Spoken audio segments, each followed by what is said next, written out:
Hello guys, welcome our YouTube ചാനലിലേക്ക് ഏവർക്കും സ്വാഗതം. എൻ്റെ ചാനൽ ആദ്യമായിട്ട് കാണുന്നവരാണെങ്കിൽ ഒന്ന് സബ്സ്ക്രൈബ് ചെയ്യണേ. അപ്പോൾ ഇന്നൊരു സ്പെഷ്യൽ ചിക്കൻ കറി വീഡിയോ കേട്ടോ. അപ്പോൾ എങ്ങനെ ഉണ്ടാക്കിയാൽ നോക്കിയാലോ. ആദ്യം ഒരു പാൻ എടുത്തിട്ടുണ്ട്. അതിലോട്ട് കുറച്ച് വെളിച്ചെണ്ണ, പിന്നെ നമ്മുടെ പെരിഞ്ജീരകല്ലേ അതും കുറച്ച് തേങ്ങ എടുത്തിട്ട് ഒന്ന് ചെറുതായിട്ടൊന്ന് വഴറ്റിയെടുക്കുന്നുണ്ട്. അതിലോട്ട് ആ പാനിലോട്ട് ചെറിയ ഇതായിട്ട് അരിഞ്ഞിട്ടുള്ള സവോളയും അതുപോലെ തന്നെ ചെറിയ ഉള്ളിയില്ലേ അതൊന്ന് ചെറുതാക്കിയിട്ട് അരിഞ്ഞിട്ടുള്ളതൊന്ന് എടുത്തിട്ടുണ്ട്. അതൊന്ന് നന്നായിട്ട് ബ്രൗൺ കളറാവുന്ന വരെ ഒന്ന് വഴറ്റിയെടുക്കുക. അതിലോട്ട് ഞാൻ നാടൻ കറിവേപ്പില കേട്ടോ ചേർത്തിട്ടുള്ളത്. നമ്മുടെ വീട്ടിലുണ്ടാക്കുന്ന വേപ്പാണെങ്കിൽ ഒന്നും കൂടി ടേസ്റ്റ് കൂടും ചെയ്യും. അതുപോലെ സ്മെല്ലും നല്ല സ്മെല്ലാവും. നമ്മൾ വാങ്ങുന്ന കറിവേപ്പിലയെക്കാട്ടും ഒരു പ്രത്യേക തരമുള്ള സ്മെല്ല് ഉണ്ടാവും കേട്ടോ. അപ്പോൾ ഞാൻ അതാണ് ഇവിടെ ഉപയോഗിച്ചിട്ടുള്ളത്. നമ്മൾ അതിലോട്ട് ഇഞ്ചി വെളുത്തുള്ളി പേസ്റ്റാണ് ഞാൻ ഇവിടെ ഒന്ന് ചെറുതായിട്ടൊന്ന് ചതച്ചിട്ടാണ് ഇട്ടിട്ടുള്ളത്. നിങ്ങൾക്ക് വേണമെങ്കിൽ ഇഞ്ചിയൊക്കെ ചെറുതായി അരിഞ്ഞിട്ട് അങ്ങനെയും ചേർക്കാം കേട്ടോ. പിന്നെ അതിലോട്ട് ഞാൻ പച്ചമുളക് കേട്ടോ ചേർത്തിട്ടുള്ളത്. അതും ഒന്ന് നന്നായിട്ടൊന്ന് വഴറ്റിയെടുക്കുന്നുണ്ട്. പിന്നെ പച്ചമുളകിൻ്റെ പച്ചച്ചോയയും വെളുത്തുള്ളി ഇഞ്ചിയുടെയൊക്കെ പച്ചച്ചോയൊക്കെ മാറുന്നത് വരെ ഒന്ന് ചെറുതായിട്ടൊന്ന് വഴറ്റിയെടുക്കുന്നുണ്ട്. ചെറിയ എല്ലാതും കൂടിയിട്ടൊന്ന് ബ്രൗൺ കളറാവുന്ന വരെ കേട്ടോ നമ്മൾ ഇതൊന്നിങ്ങനെ വഴറ്റിയെടുക്കേണ്ടത്. ഞാൻ ഉണ്ടാക്കുമ്പോൾ വിചാരിച്ചില്ല കേട്ടോ ഇത് ഇത്ര ടേസ്റ്റ് ഉണ്ടാവുമെന്നൊന്നും വിചാരിച്ചിട്ടില്ല. പക്ഷേ നല്ല ടേസ്റ്റ് ആയിരുന്നു. നമ്മൾ സാധാ ഉണ്ടാക്കുന്ന ചിക്കൻ കറിയുടെ സാധനങ്ങൾ തന്നെ കേട്ടോ നമ്മൾ ഇതിലും ഉപയോഗിച്ചിട്ടുള്ളത്. പക്ഷേ അത് ഉണ്ടാക്കുന്ന രീതി വേറെ കേട്ടോ. അതുകൊണ്ടായിരിക്കാൻ തോന്നുന്നു ഒരു പ്രത്യേക ടേസ്റ്റ് ഉണ്ടായിരുന്നു കേട്ടോ. ഒരു വെറൈറ്റി ടേസ്റ്റ് ഉണ്ടായിരുന്നു. പിന്നെ നമ്മളിപ്പോൾ ഈ ഉള്ളിയൊക്കെ ഒന്നിങ്ങനെ വഴന്ന് വന്നിട്ടുണ്ട്. അതൊന്ന് ചെറിയ നമ്മുടെ പാനിൻ്റെ ചെറിയ ഒരു ഭാഗത്തേക്ക് ആക്കുന്നുണ്ട്. അതിലോട്ട് കുറച്ച് മഞ്ഞൾപ്പൊടി, മുളക് പൊടി, ഉപ്പ്, ചിക്കൻ മസാല എന്നിവ ഇട്ടിട്ടൊന്ന് വഴറ്റിയെടുക്കുന്നുണ്ട്. ഇങ്ങനത്തെ നമ്മുടെ മസാലകളൊക്കെ നമ്മൾ കറിയിലോട്ടൊക്കെ ഇടുമ്പോൾ ഒന്ന് ചെറുതാക്കിയിട്ടൊന്ന് ചൂടായതിന് ശേഷം ഇടുമ്പോൾ നമ്മൾ ആ പച്ച കുത്തുണ്ടാവില്ലേ, മല്ലിക്കൊക്കെ ഒരു പച്ച കുത്തുണ്ടാവും. അപ്പോൾ അതൊക്കെ മാറും കേട്ടോ ഇങ്ങനെ ഇട്ട് കഴിഞ്ഞിട്ടുണ്ടെങ്കിൽ.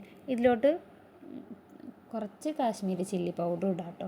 എന്നിട്ട് ആ ചെറിയ ഗ്യാപ്പിലിട്ട് നന്നായിട്ടൊന്ന് ഇങ്ങനെ ചൂടാക്കി എടുക്കുന്നുണ്ട്. അതിന് ശേഷം നമ്മൾ നേരത്തെ മാറ്റി വെച്ചിട്ടില്ലേ ഉള്ളിയും ഇതൊക്കെ വഴറ്റിയത് അതൊക്കെ ഇതിലിട്ടിട്ടൊന്ന് വീണ്ടും നന്നായിട്ടൊന്ന് മിക്സ് ചെയ്തെടുക്കുന്നുണ്ട്. ഇതിൽ നമ്മളിപ്പോൾ വെള്ളമൊന്നും ചേർക്കേണ്ട ആവശ്യമില്ല കേട്ടോ. അപ്പോൾ അതൊക്കെ ഒന്ന് മിക്സ് ചെയ്തിട്ട് എടുത്താൽ മതി.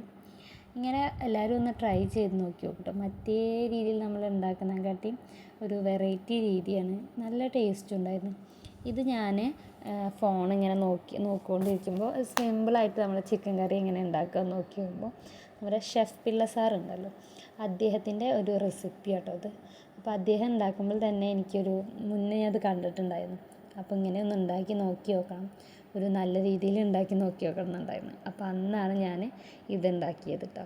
പിന്നെ ഫസ്റ്റ് നമ്മൾ ചിക്കൻ ഇതിലോട്ട് ഇടുമ്പോൾ നമ്മുടെ ഗ്രേവിയിലേക്ക് ഇടുന്നതിന് മുന്നേ ഞാൻ കുറച്ച് നേരം ഉപ്പും മഞ്ഞൾപ്പൊടിയും അതേപോലെ കുരുമുളക് പൊടിയും ഇട്ടിട്ട് ഒന്ന് കുറച്ച് നേരം ഒന്ന് റെസ്റ്റ് ചെയ്യാൻ വെച്ചിരുന്നു കേട്ടോ. അതിന് ശേഷമാണ് നമ്മുടെ മസാലയിലോട്ട് ഇത് ചേർക്കുന്നത് കേട്ടോ. നന്നായിട്ട് ചേർത്തതിന് ശേഷം ഇപ്പോൾ വെള്ളം ഒഴിക്കേണ്ട ആവശ്യമൊന്നുമില്ല. കാരണം എന്താ വെച്ചാൽ നമ്മൾ ചിക്കനിൽ നിന്ന് വെള്ളം അതിലോട്ട് ഇറങ്ങി വരും. അപ്പോൾ എല്ലാ ഭാഗത്തേക്കും നമ്മുടെ മസാലകളൊക്കെ ആക്കി ചിക്കൻ്റെ എല്ലാ ഭാഗത്തേക്കും ഉള്ളിയും പച്ചമുളകും ഇഞ്ചി അതൊക്കെ ഇട്ടുള്ളതൊക്കെ ഒന്ന് എല്ലാ ഭാഗത്തേക്കും ആക്കിയിട്ട് കുറച്ച് നേരം ഞാനതൊന്ന് മൂടി വയ്ക്കുന്നുണ്ട്. അതിന് ശേഷമാണ് പിന്നെ ബാക്കിയുള്ള സാധനങ്ങളൊക്കെ ചേർക്കുന്നത്. അദ്ദേഹം നമ്മൾ ഈ റെസിപ്പി പറഞ്ഞു തരുമ്പോഴേ നല്ല രീതിയിലാട്ടോ അത് പറഞ്ഞു തരുന്നത്. അപ്പോൾ സൂപ്പർ റെസിപ്പി ആയിരുന്നു കേട്ടോ. അപ്പോൾ ഞാൻ അത് കുറച്ച് നേരം അങ്ങനെ അടച്ച് വെച്ചതിന് ശേഷം അത് വീണ്ടും ഒന്ന് തുറന്ന് ഒന്ന് ഇളക്കിയിട്ട് അതിലോട്ട് ഞാൻ തക്കാളി അതിലോട്ട് ചേർക്കുന്നത്. തക്കാളി ചെറിയ രീതിയിലാട്ടോ അരിയുന്നത്. എന്നാലാണ് നമ്മൾ ഇത് പിന്നെ ഇനി വല്ലാണ്ട് വേവിക്കുകയോ അങ്ങനെയൊന്നും ചെയ്യുന്നില്ല. അപ്പോൾ അതിലോട്ട് തക്കാളി ഇട്ടിട്ട് ഞാൻ വീണ്ടും ഒന്ന് അടച്ച് വെക്കുന്നുണ്ട് കേട്ടോ. എനിക്കിങ്ങനെ ചിക്കൻ്റെ സ്പെഷ്യൽ ഐറ്റംസൊക്കെ ഉണ്ടാക്കാൻ നല്ല ഇഷ്ടമാണ് കേട്ടോ. അതുപോലെ ചിക്കൻ എൻ്റെ ഫേവറേറ്റാണ്. അപ്പോൾ അതുകൊണ്ട് നമുക്ക് ഇഷ്ടമുള്ള സാധനങ്ങൾ ഉണ്ടാക്കുമ്പോൾ നമ്മൾ അതിനോട് ആത്മാർത്ഥത കാണിക്കുമല്ലോ, അതുപോലെ തന്നെ കേട്ടോ. എൻ്റെ പാത്രം എടുത്ത് പാനൊന്ന് ചെറുതായി പോയിട്ടുണ്ട്. അപ്പോൾ അതിൽ അതിൽ കൊള്ളും, പക്ഷെ എന്നാലും ഇളക്കുമ്പോഴൊക്കെ ചെറുതായിട്ട് പുറത്തേക്ക് പോകുന്നുണ്ട്. അതിലോട്ട് ഞാൻ കുറച്ച് വെള്ളം ചേർത്തിട്ടുണ്ട്. അതേപോലെ നേരത്തെ നമ്മൾ ഇതിലോട്ട് ചിക്കൻ്റെ വെള്ളം ഇറങ്ങിയിട്ടുണ്ടാവും, ആ വെള്ളം കൂടി ഇട്ടിട്ട് ഒന്ന് അതുപോലെ ഒന്ന് അടച്ച് വെച്ചിട്ടുണ്ട്. അത് അടച്ച് വെക്കുമ്പോൾ കണ്ടില്ലേ ചിക്കൻ്റെ വെള്ളം കൂടുതലായിട്ട് വരുന്നുണ്ട്. ചിക്കനിൽ കുറച്ച് വെള്ളം ഒഴിച്ചാൽ മതി, തോനെയൊന്നും വെള്ളം ഒഴിക്കേണ്ട ഒരു ആവശ്യമില്ല. പിന്നെ ഇതിൽ നമ്മൾ ലാസ്റ്റ് ഗരം മസാല ഇടുന്നുണ്ട് കേട്ടോ.